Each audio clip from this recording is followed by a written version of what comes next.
Hey, science fans! Welcome to another exciting episode where we dive into the wonders of our planet. On January 10th, 2025, as the sun rose over the beautiful city of San Francisco got a little wake-up call from Mother Earth. The city, known for its iconic Golden Gate Bridge and bustling streets, experienced a natural phenomenon that reminded everyone of the dynamic planet we live on.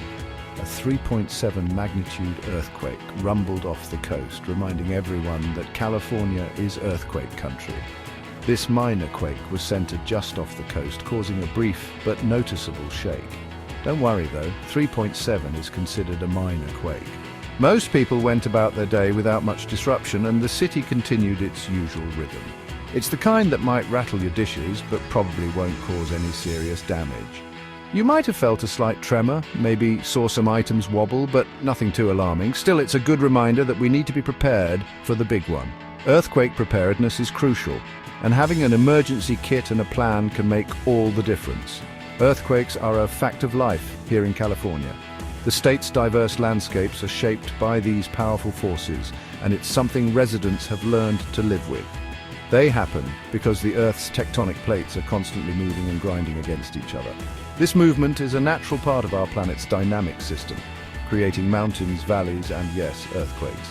The San Andreas Fault, which runs right through California, is one of the most famous fault lines in the world. It's a major player in the state's seismic activity and a constant reminder of the Earth's restless nature. Let's learn more about this recent quake and what it teaches us about staying safe. Understanding these events helps us appreciate the power of nature and the importance of being prepared. This earthquake's epicenter was just a few miles off the coast of San Francisco. In fact, it was only about 3 miles from the San Francisco Zoo. That's pretty close to a major city. The quake originated 5 miles below the surface of the Earth. Earthquakes can happen at various depths, and the deeper they are, the less we tend to feel them on the surface. Interestingly, this earthquake had a couple of aftershocks. These are smaller earthquakes that happen after a larger one. There was a 2.5 magnitude aftershock and then a 3.0 magnitude aftershock, both in the same location as the main quake. Aftershocks can happen minutes, hours, or even days after the main earthquake. It's important to be aware of them because they can sometimes cause additional damage. Even though this earthquake was relatively small, people in San Francisco definitely felt it. Reports came in from all over the city, describing a sudden jolt or shaking. The shaking was also felt in the surrounding areas, including the peninsula, Marin County, and even as far south as San Jose. That's because seismic waves, which are the vibrations caused by earthquakes, can travel long distances through the Earth. Fortunately, there were no reports of damage or injuries from this earthquake. That's great news. It just goes to show that even though we live in earthquake country, we can still experience small quakes without any major problems. But it's important to remember that not all earthquakes are this minor. We need to be prepared for the possibility of a larger one. Section 4. No warning this time. You might be wondering, why didn't we get an earthquake early warning on our phones? Well, there's a good reason for that. California has a great system called MyShake that can send out alerts before an earthquake hits. However, MyShake only sends out alerts for earthquakes that are magnitude 4.5 or greater. Since this one was a 3.7, it didn't trigger an alert. That doesn't mean the system isn't working, it's just designed to give us a heads up for more significant earthquakes that have a higher chance of causing damage. Remember, even a few seconds of warning can make a big difference in earthquake safety. It gives you time to drop, cover, and hold on. Section 5. Why we prepare even for small shakes. You might be thinking, why all the fuss over a 3.7 earthquake? It barely even rattled my coffee cup.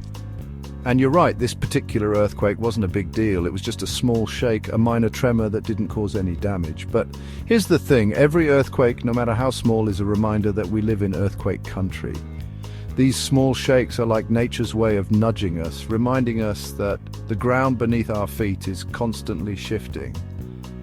Living in an area prone to earthquakes means we need to be prepared for the possibility of a much larger one. It's not just about the big catastrophic events, it's about being ready for anything that comes our way. Preparation isn't just about having an emergency kit, though that's certainly important. It's about having a plan, knowing what to do, and practicing it regularly. It's about making sure everyone in your family knows the drill. As Robert de Groot, a scientist with the USGS, United States Geological Survey, said, "It's important to be prepared for earthquakes, no matter the size." He's absolutely right. Even the smallest earthquake can serve as a wake-up call. We can't predict when the next big one will hit, so we need to be ready all the time. This means staying informed, staying vigilant, and always being prepared. Think of it like this. Would you rather spend a little time now preparing for something that might not happen? Or would you rather be caught completely off guard when it does? The choice is clear. So take those small shakes seriously. Use them as opportunities to review your emergency plans, check your supplies, and make sure you're ready for whatever comes next, because in earthquake country, it's not a matter of if, but when. Section 6, drop, cover, and hold on. Speaking of being prepared, let's review the most important thing you can do during an earthquake: drop, cover, and hold on. These three simple actions can make a huge difference in your safety and the safety of those around you. First, drop down to your hands and knees. This position helps you stay low and balanced, reducing the risk of being knocked over by the shaking ground. This protects you from being knocked over and makes it easier to crawl to shelter if needed. Staying low also helps you avoid falling debris and other hazards.